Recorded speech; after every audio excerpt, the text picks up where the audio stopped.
Welcome to the show. I am excited to have special guest Greg Offner on the show. Greg, welcome to the show. Jeff, I'm pumped up just watching that video, man. That's awesome. Thanks, man. I love it. Yeah, gets a little fire going, get that blood boiling, right? Ready to go, ready to get in a great discussion. I'm excited to dive into your hidden edge, tenacity and thick-headedness. One, why is that your hidden edge? And two, what are some ways you've developed that over time? Yeah, when I was a kid, I have a distinct, or I should say, I have a distinct memory of when I was a kid being repeatedly told, man, you just don't learn, do you? Because I would often make mistakes over and over again. Now, most of these were behavioral challenges I had growing up. I was diagnosed with ADHD. Okay. It still kind of poses challenges for me from time to time. But I would often set my sights or my intention on something, and despite the no's that I might hear from parents or teachers or authority figures, or despite my lack of ability to achieve that goal or to complete that task, I just kept going. Okay. And I don't know where it comes from.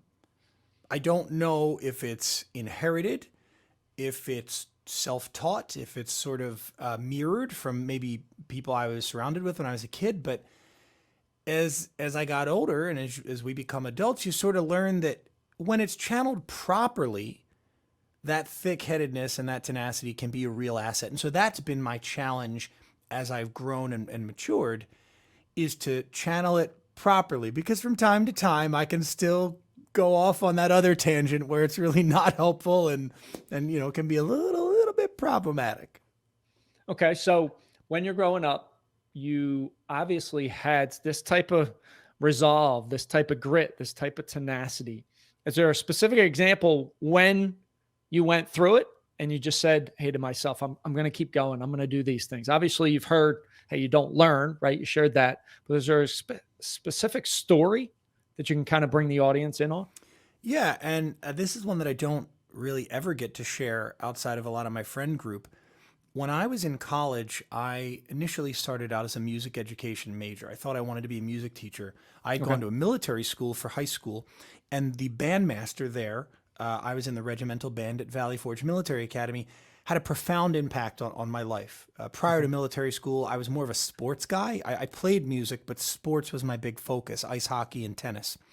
When I got into the military school, being there on scholarship in the bandmaster kind of said, no, my friend, you're paid to do this. This is your sole and singular focus outside of academics. Okay. So, into college, music education major, not going so well. Wound up transitioning into psych and philosophy as my sort of oddly combined major, but was still a musician at heart. Okay. And so I would perform whenever I could, and wound up dating a girl my senior year who was a musical theater major. Two very different worlds, musical theater and kind of music, she was off auditioning for plays and doing these long rehearsals and tech rehearsals. And, I would have rehearsal for a performance, but it was a lot simpler. Okay. And so I looked at what she did and I thought, man, that's kind of crazy. And she would often challenge me to get involved in the world of theater. And I said, no, it's not really my thing. I could do it, of course, but I don't want to, right? Isn't that our the easy response? I could if I wanted to, but I don't want to, so I won't. And one day she called me out in a really intense way. And she said, put your money where your mouth is. Here's an audition up in New York City for this Broadway musical that's coming out. It's called The Wedding Singer. Remember that movie with Adam Sandler, The Wedding Singer? Absolutely. Well, remember they turned it into a musical, and she said, there's an audition, go up. So I thought, all right. I drove up 2 hours at the time. I was from Westchester, PA to New York City. Found parking, which I think was like $2,000. No, I mean, it was expensive to park, right? So I was committed. I was pot committed because as a college kid, that parking was kind of like all the money I had for the week. Yeah. Right. And I go to the building where the audition's being held. And I remember I had never been to a Broadway audition before. It was not what I was expecting. It was this just weird kind of lofty building in New York. I remember the walls were brick and they were painted white, and there was hardwood floors, and all the doors were the black kind of metal doors that you saw in grade school if you went to like an old rundown Catholic school, where they had the one window and inside the window was that wire. So like this was my first Broadway audition. And so I'm looking down the hallway and all these people are waiting for different rooms, and there's a check-in desk. And I go to the check-in desk and I tell this person who I'm, what I'm there to do. And she says, do you have your equity card? Now, equity card is like your union membership in the world of Broadway. I didn't have an equity card. What I had was the receipt for the parking I just paid and the receipt for the gas that it cost me to get up to New York and all the tolls. And I thought, damn it, I am not leaving here until I can sing for somebody. And she wouldn't let me into this audition. Okay. So it turned out there was another Broadway show, Joseph and the Amazing Technicolor Dreamcoat. Now, this has been around for a while, but they were holding auditions, and she said, that's a non-equity audition. If you want to go for it. So I said, okay, I really had no interest in being in this show. But damn it, I had paid for parking and gas and tolls, and I was going to sing for somebody. Now, so now I'm past the desk, right? I'm past the gatekeeper, as we call it in the world of sales. And now I'm into the building. I could roam wherever I wanted. And so I kind of wandered over to where this audition room was for the wedding singer. And I'm listening to all the other guys that are auditioning. And I think I could beat them. And I struck up a conversation with this woman who was in line, I guess, auditioning for the female role. And she had the last spot of the day. Now, my audition wasn't for another hour or two for this Joseph and the Amazing Technicolor Dreamcoat thing. So I was like killing time like crazy. Okay. And she said, well, I'm the last person. Why don't you just go in? Like, what's the worst that could happen? Is they say, get out? I thought, that's actually a really good idea. So she went in, came out, the door hadn't even closed. And I walked through and I said, hi, I'm Greg, give them my headshot. They were so confused because they thought they were done for the day. Right. And I said, look, I know I'm not on your list. And I'm just going to be honest with you. I'm not even equity.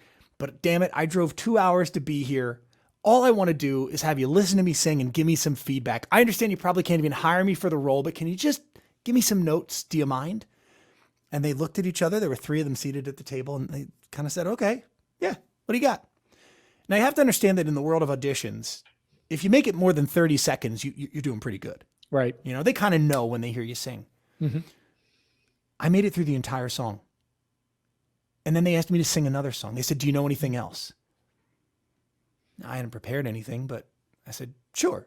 Right. And they said, well, what do you know from the world of theater? And I said, I could sing you something from the Phantom of the Opera. That's my favorite. And they laughed. And they said, do you know something more current?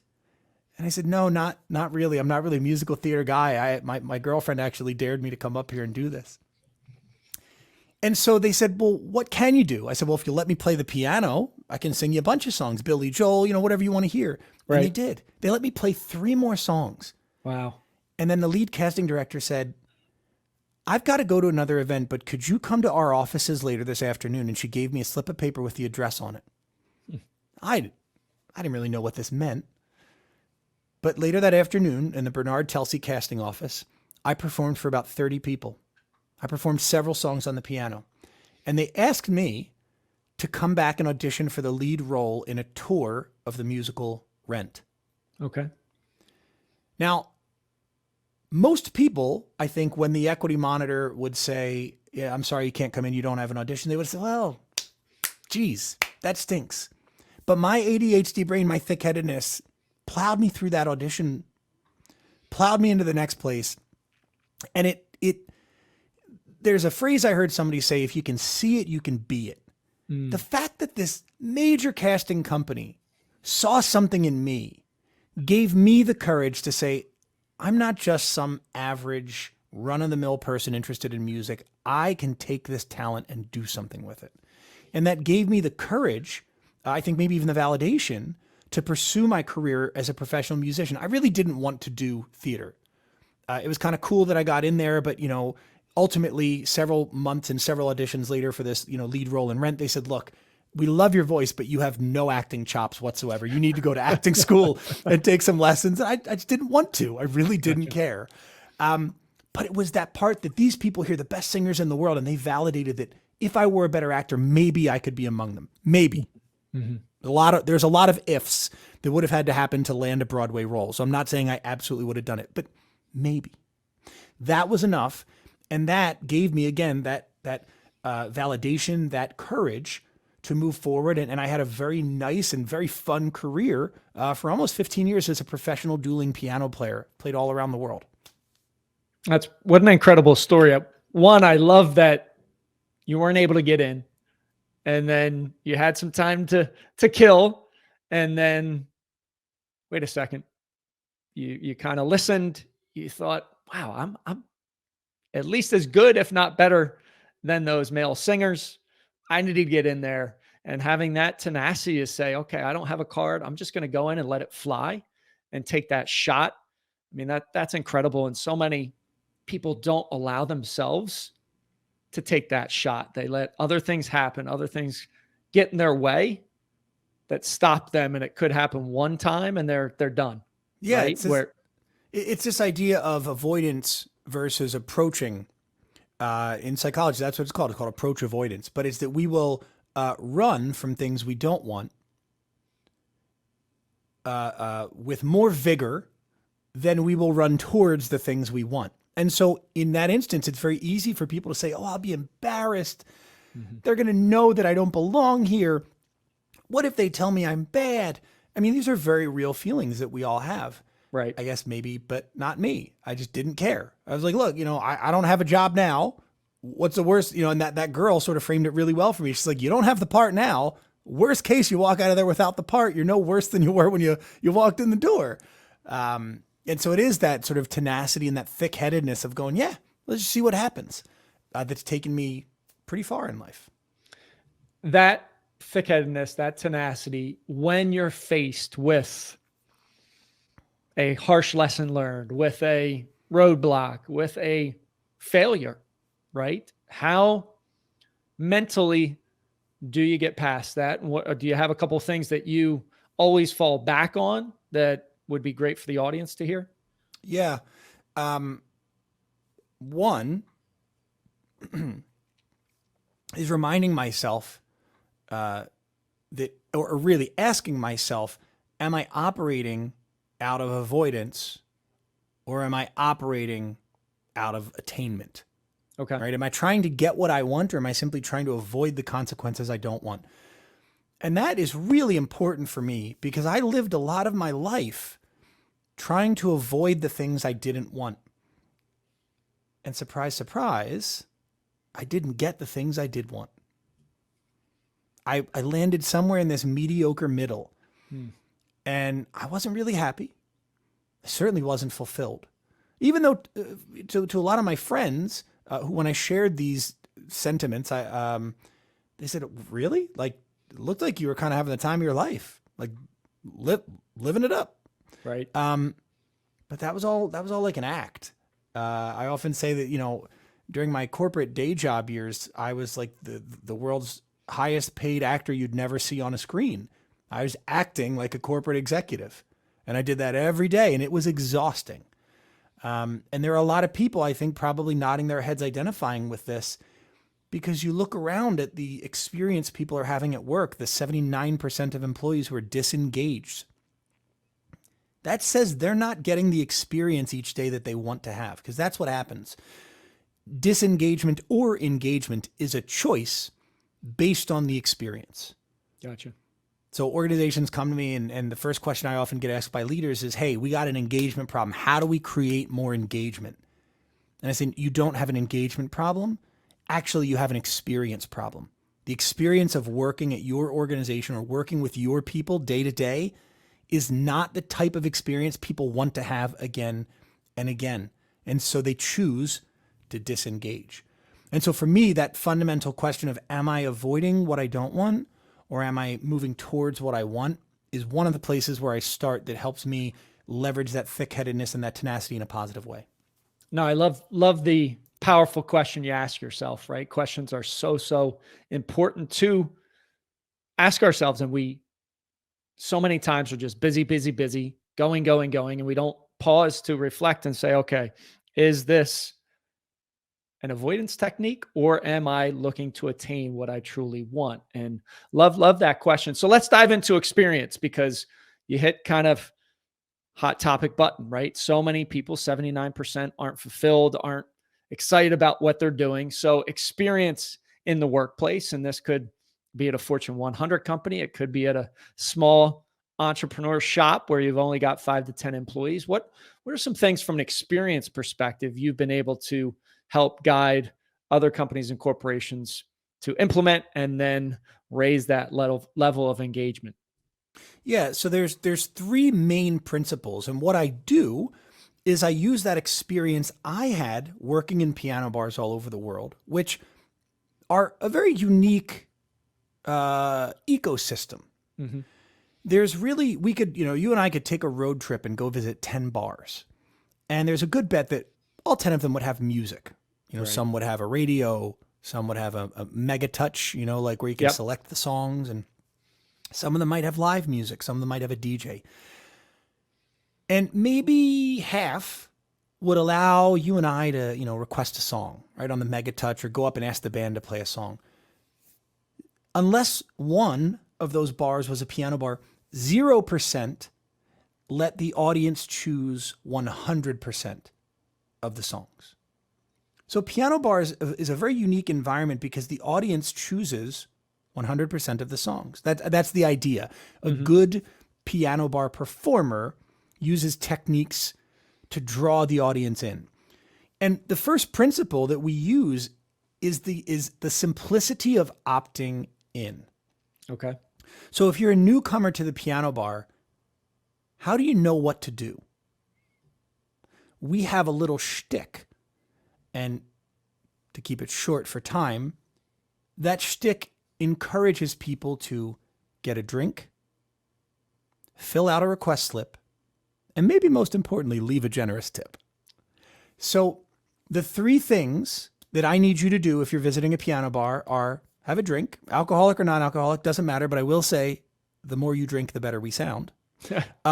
2, fill out a request slip.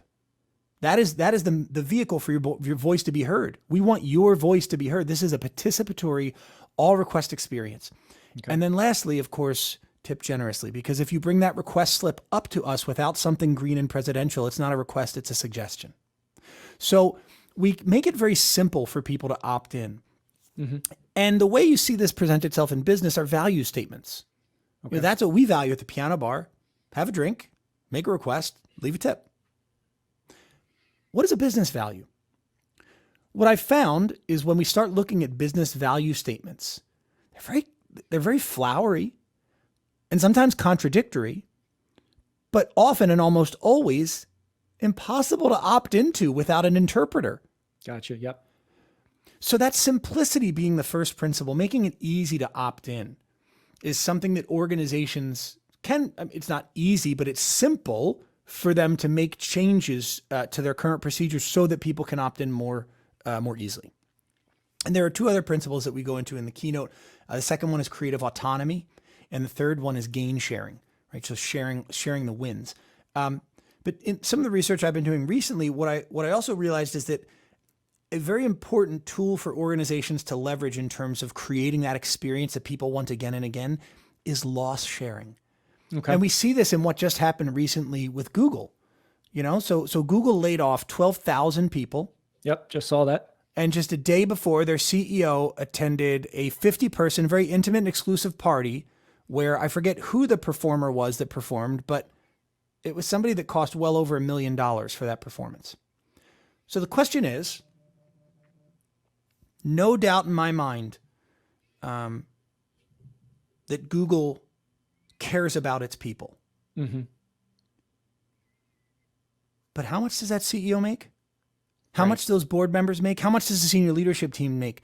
Did they do everything they could to spread that loss or whatever the cause was of needing those layoffs amongst the entire organization such that people didn't have to lose their jobs, but maybe everybody just took a little bit of a collective hit? Mm-hmm. And you see this type of behavior in clans, right? CLAN. So like Scottish clans, right? So like Clan MacGregor, right? If you want to think about it like that. clans operate in a way that clans operate for the collective good. Gotcha. And what you see in hierarchies is this very top-down, push the loss down to the lowest common denominator. And this is why many businesses see that 79% disengagement rate, is because people have said, I don't trust that management is going to do what's in our best interest. Right. I think they're going to do what's in their best interest, push it down to the senior leadership. They're going to do what's in their best interest. And then they're just going to keep pushing it down, down, down, down until the people that can't do anything about it. And that just doesn't fly anymore in today's transparent culture. So as important as gain sharing is, sharing, when we win, everybody wins. Right. When we lose, everybody should lose. And not just, just so we're not calling out Google, like how many organizations tell their employees, we had a rough year, we're not able to give you salary increases. Right. And yet the senior executives walk away with a nice fat bonus package. Yep. Yeah, happens all the time. And I love that concept of loss sharing. And I forget what book it was in, but it was a very similar story where instead of just cutting 12,000 people, the executives didn't take a bonus, didn't do something, and they were able to save and keep everybody on staff. And it actually, it might have been in one of Simon Sinek's books, but it had the culture just invigorated, and they were engaged and inspired, and they did amazing things kind of out of that. So Nintendo is a good example. I don't know if that's in Simon Sinek's book, but in 2011, the CEO of Nintendo and all of the board executives took a 50% pay cut so that they could avoid layoffs. And Nintendo is one of the most successful gaming platforms out there right now. I mean, almost everybody's kid I know has a Nintendo Switch, even some adults, right? So Nintendo is clearly doing something right. And yet they were able to leverage that principle of loss sharing. And when asked about it, the CEO said, I don't believe that our people would have the confidence and courage to develop and innovate the best games in the marketplace if they were worried about losing their job every time we had a challenging year. Wow. What a powerful statement. I love it. Awesome. Greg, where can people find you? Where can people look you up? My website, GregoryOffner.com, is the best place to start. It'll tell you all about the work that I do, and I try to make it very easy to connect with me there. But if you're more of a social media type person, I'm on Twitter and Instagram most regularly at Gregory Offner Jr., JR for Junior. Gotcha. Greg, thanks so much for being on the show. Jeff, it's been awesome to chat with you. Thanks for having me on. Thanks for listening. Thanks for watching. Have an amazing, amazing rest of your day. Rise, fight, love, repeat. Get after it. And I'll talk to you soon. Thank you for listening to your Hidden Edge podcast. You are now part of the movement, part of a tribe who's on a mission to uncover their hidden edge. We are stronger together, so please share this. Show up with one person in your network that you want to help. Together, we can empower others, and connected, we can make a dent in the universe.